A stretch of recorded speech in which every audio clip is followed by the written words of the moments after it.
Hello साथीहरू, म तपाईहरुलाई चाहिँ आज एमएस वर्डमा जुन वर्ड आर्ट फंक्सन राखेको हुन्छ त्यो वर्ड आर्टलाई चाहिँ कसरी चाहिँ डिफ्रेन्ट स्टाइलमा चाहिँ कर्व गर्ने अथवा चाहिँ जुन छ त्यसको स्टाइलहरु चाहिँ कसरी चेन्ज गर्ने। नर्मली हामी अफिस प्याकेजको वर्ड 2007 भर्सनमा चाहिँ हामी त्यो जब हामी इन्सर्टमा गएर वर्ड आर्टमा जान्छौं अनि त्यतिखेर हामी त्यहाँनेर डिफ्रेन्ट स्टाइल भएको चाहिँ वर्ड फन्टहरु हामी त्यहाँनेर देख्न सक्छौं। बट विन्डोज यो तपाईको 2010 भर्सनको अफिस प्याकेजको वर्डमा चाहिँ त्यस्तो एमएस वर्ड जुन तपाईको प्रिभियस भर्सनको जुन चाहिँ तपाईको 2007 को भर्सनको जुन वर्ड हुन्छ त्यसमा चाहिँ डिफ्रेन्ट स्टाइलहरु राखेको हुन्छ।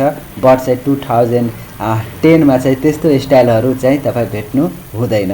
बट चाहिँ तपाईलाई चाहिँ एउटा आर्ट टाइपमा कर्व टाइपमा लेख्नु पर्यो भने कसरी लेख्ने त जस्तै त्यहाँ यहाँबाट कुनै पनि तपाई यहाँ डिजाइन सेलेक्ट गर्नुहुन्छ र लेख्नुहुन्छ भने तपाईको सिधा नै यहाँ लेखेर आउँछ है, त्यो कुनै कर्वमा चाहिँ आउँदैन। बट चाहिँ तपाईलाई कर्वमा चाहिँ लेख्नु छ, त्यसलाई चाहिँ एउटा आर्ट टाइपमा लेख्नु छ भने कसरी चाहिँ वर्ड आर्टको चाहिँ कसरी त्यो स्टाइल चेन्ज गर्ने। यसको लागि चाहिँ सिम्पली तपाईले के गर्नुपर्ने हुन्छ भने यहाँनिर के टाइप गर्नुहुन्छ त्यो वर्ड आर्टमा गएर टाइप गर्नु होला। जस्तै कि सिम्पली इन्सर्टमा जानुहोस्, इन्सर्टमा गइसकेपछि वर्ड आर्टमै जानु होला र सिम्पली तपाई यहाँबाट तपाईलाई मन परेको कुनै एउटा यहाँबाट फन्ट चुज गर्नु होला र फन्ट चुज गरिसकेपछि त्यसपछाडी टाइप गर्नु होला के चाहिँ तपाईलाई लेख्नु पर्यो हैन। राखिसकेपछि र त्यसपछाडी अब मानौ तपाईलाई यो टेक्स्ट लेख्नु भयो र अब यो टेक्स्टलाई चाहिँ तपाईलाई कर्व गर्नु परेको छ भने सिम्पली तपाई यहाँ देख्न सक्नुहुन्छ माथि टेक्स्ट इफेक्ट भनेर एउटा अप्सन दिइरहेको छ, टेक्स्ट इफेक्ट। र फेरि तपाईले यो माउस इफ तपाई टेक्स्ट बाहिर क्लिक गर्नु भएको छ भने त्यो जुन अप्सन आएको थियो अहिले भर्खरै टेक्स्ट इफेक्ट भनेर त्यो टेक्स्ट इफेक्ट भनेर हराएर जान्छ। किन?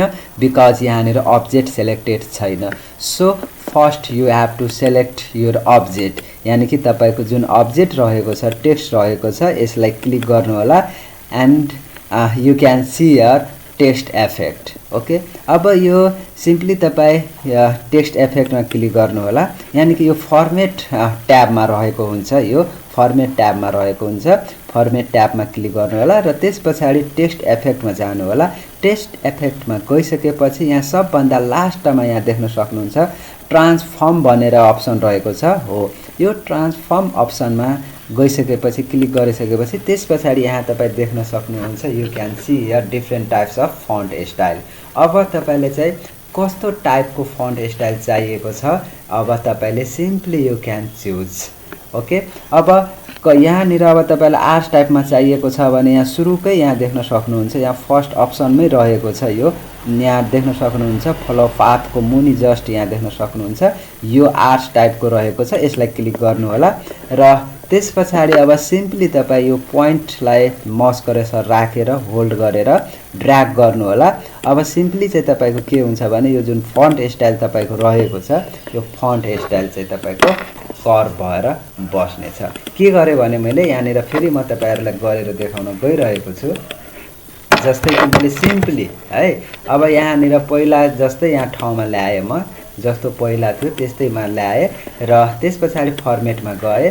फर्मेटमा गइसकेपछि टेक्स्ट इफेक्टमा गए, यहाँनिर देख्न सक्नुहुन्छ टेक्स्ट इफेक्ट र ट्रान्सफर्ममा गए। ट्रान्सफर्ममा गइसकेपछि यहाँबाट पहिलो अप्सन चुज गर्ने, त्यसपछाडी यहाँबाट देख्न सक्नुहुन्छ तपाईको जुन वर्ड आर्ट रहेको छ त्यो चाहिँ तपाईको कर्व भइसकेको छ। ओके, यसरी चाहिँ तपाईहरु चाहिँ के गर्न सक्नुहुन्छ भने आफ्नो टेक्स्टलाई चाहिँ डिफ्रेन्ट वर्ड स्टाइलमा चाहिँ कन्भर्ट गर्न सक्नुहुन्छ। इफ तपाईलाई फेरि यसलाई चेन्ज गर्न मन लाग्यो भने तपाई सिम्पली टेक्स्ट इफेक्टमै जानु होला र ट्रान्सफर्ममै जानु होला र त्यसपछाडी तपाईलाई अब कस्तो टाइपमा चाहिएको छ त्यो चाहिँ सेलेक्ट गर्नु होला।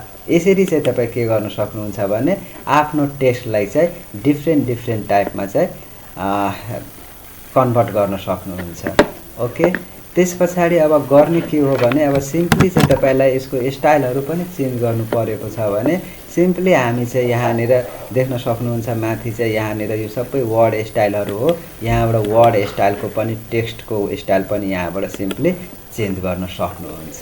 ओके फ्रेन्ड्स, यसरी तपाईहरु कन्फ्युजमा नपर्नु होला कि एमएस वर्डको 2007 भर्सनमा चाहिँ त्यहाँनिर डिफ्रेन्ट स्टाइलहरू दिएको थियो, तर यहाँनिर 2010 भर्सनमा दिएको छैन। एभ्री सफ्टवेयरमा चाहिँ इन्क्लुड गरेको हुन्छ, बट अलिकति कहाँ कुन ठाउँमा हुन्छ अलिकति बाटो मात्रै फरक हुन्छ, अलिकति फिचर्सहरू चाहिँ फरक पारेको हुन्छ। सो साथीहरू, यसरी चाहिँ तपाईहरु चाहिँ वर्ड आर्टलाई चाहिँ डिफ्रेन्ट स्टाइलमा चाहिँ चेन्ज गर्न सक्नुहुन्छ।